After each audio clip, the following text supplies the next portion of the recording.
విశ్వ వసునామ సంవత్సరంలో ఉగాది తర్వాత ద్వాదశ రాశుల్లో 3 రాశుల వారికి శని సంచారంలో మార్పుల వలన అఖండ రాజయోగం పట్టబోతుంది. ఆ 3 రాశుల్లో మొట్టమొదటి రాశి మకర రాశి. ఉగాది తర్వాత శని భగవానుడు మకర రాశి వారికి తృతీయంలో 3వ స్థానంలో సంచారం చేస్తున్నారు. దీనివల్ల విశేష రాజయోగం కలుగుతుంది. కష్టానికి తగిన ప్రతిఫలం, సోదరులో ఉన్న గొడవలు తొలగిపోతాయి. ప్రాపర్టీ పరంగా విశేష లాభాలు చేకూరుతాయి. అనుకున్న పనులు అనుకున్నట్టుగా జరుగుతాయి. రెండవది తులారాశి. శని భగవానుడు ఉగాది తర్వాత 6వ స్థానంలో సంచారం చేస్తున్నారు. దీనివల్ల తులారాశి వారికి అనారోగ్య సమస్యలు తొలగిపోతాయి.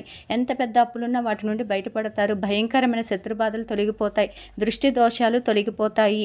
మూడవది వృషభ రాశి. శని భగవానుడు ఉగాది తర్వాత 11వ స్థానంలో సంచారం చేస్తున్నారు.